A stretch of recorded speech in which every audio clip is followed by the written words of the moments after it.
right. Well, welcome. I've done one of these videos in a little while, but this topic I've been thinking about for a little while now, and I thought it kind of justified more explanation because it has wider ranging implications and delves a little bit into the mentality of players. So hopefully it's quite enlightening. So this is about one man, but it's more about mentality than just this man. But he's just a very good example of a few things. So it is going to be Swanee. Now, full disclosure, I am friends with him. And I was going to talk to him about this, but I figured it might be easier if I talk about it first and see if I was completely right, rather than try to be coloured by his views on it.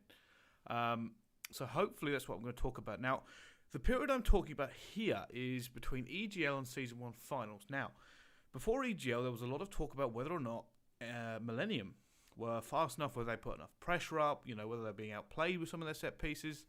And I said this a few times. It comes to EGL, and it looked like that may have been the actual case. And some of the problems they're talking about, maybe, they were a bit spread out. They didn't have the right pressure they wanted to put on the map, especially against some of these very fast teams. They ended up getting absolutely hammered by TCM on Fringe. They lost their hard point to Epsilon.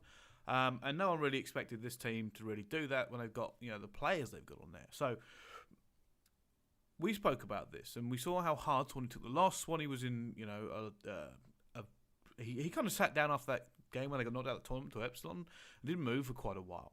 And again, this is, like I said, people will have pointed at Swanee and said he's not quick enough, he's not aggressive enough, and he's had these accusations probably from AW, I would say. I mean, Ghost maybe a little bit, but Ghost he kind of worked in the way that Ghost playstyle was.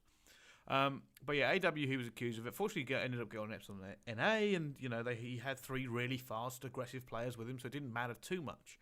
Again, this started coming up again this game.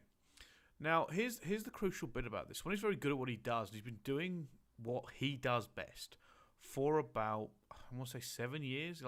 Ever since I've known him, he's been that passive, holding AR player. That's all he's done. That's all he's ever been done, and he's very, very good at it, and he likes playing that way. And you get credit from Americans, you get credit from a lot of players saying, you know what, Swanee's very, very good at this. So you need to kind of give him the credit for it.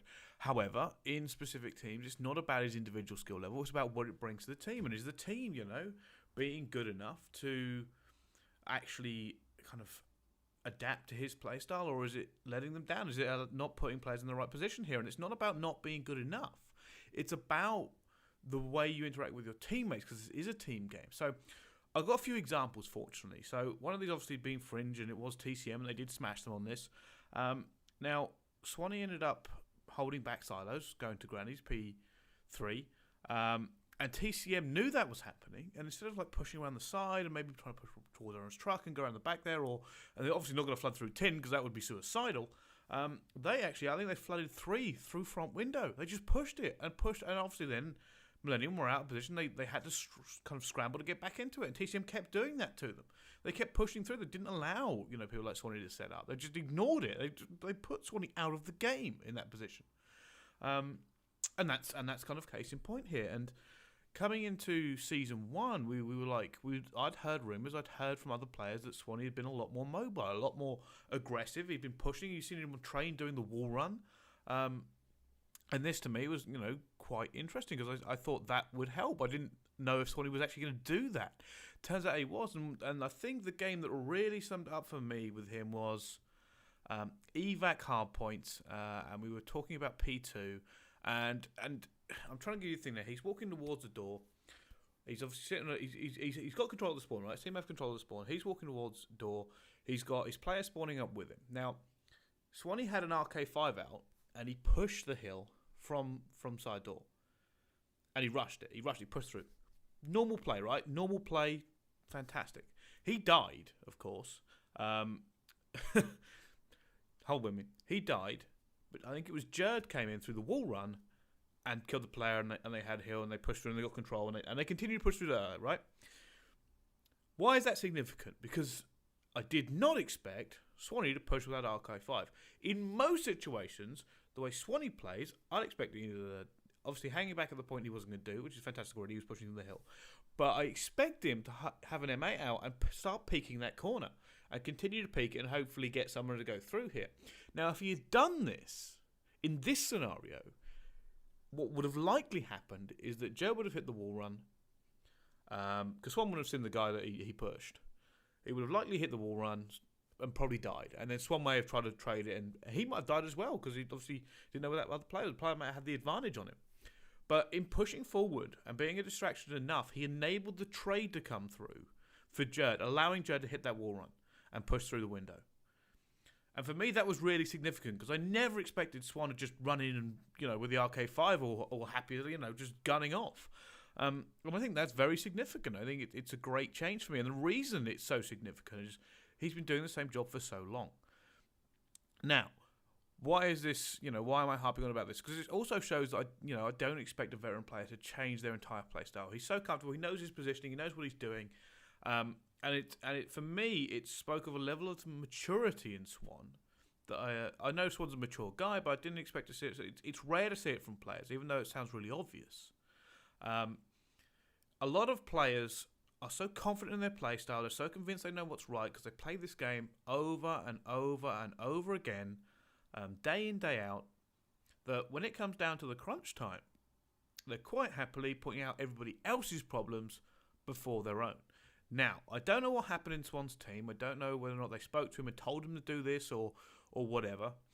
But clearly, in those 3 weeks, I think it was 3 weeks, between EGL and Season 1, a change had happened.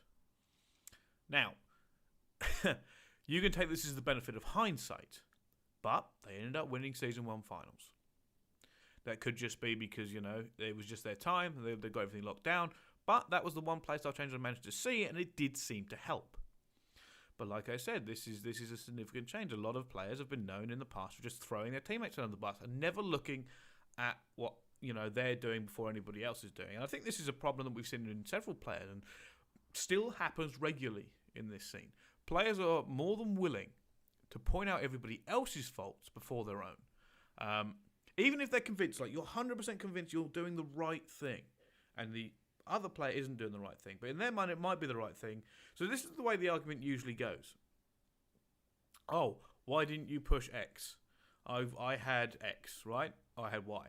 Because I thought we could do this. And you'd be like, well, no, definitely holding this is the right thing. He goes, but maybe if you'd gone with it. So there's always this disparity like between them going, well, oh, no, what I was doing worked, right? It works over and over again. But if I'd gone with that other player, maybe we made a push or made something a little bit different. Players tend to like to play the way they think this game should be played, and it happens over and over again. And Swan, obviously, he likes playing the way he likes playing, but he changed that to win. I think that's incredibly significant. We don't see players doing that a lot. What we do see is players obviously adapting to their team, and they fit in. They do a lot of things like they want to do. That's not rare. Fitting in and kind of taking the role and switching to AR and SMGs. Not we've seen multiple players do that, but they're more usually the versatile players, or they're just struggling in their current position, or they've got someone better on their team. Swan still playing his position, but he was just playing it in a whole different methodology. Not because his team, didn't have an SMG or didn't have an AR or whatever, which is the usual case, but because he knew it wasn't working and the rest of his team knew it wasn't working. So he went, all right, well, instead of now sitting back at training using my fantastic M8 shot like on training hardpoint, I'm actually going to end up pushing the wall run so I can actually push out both sides, which is the right thing to do. But a lot of the times, Swan wouldn't be comfortable with that. He would want to win that next gunfight. He would be pre-aiming with an M8. So I said, I think that mentality that, what, maybe I'm doing something wrong. It's not my team's fault, it's my fault. Let's look at that first and then go from there. Well, so I'm probably going to follow this up with speaking to Swan, because I know obviously he'll be quite humble and say, I just kind of adapted here and my teammates had a little bit to do with it. But I think that's fairly significant. We don't see that an awful lot from players. And I'd love to know your thoughts on it. Is it as significant as I'm pointing out here? I'm sure some pros have a few opinions on it as well.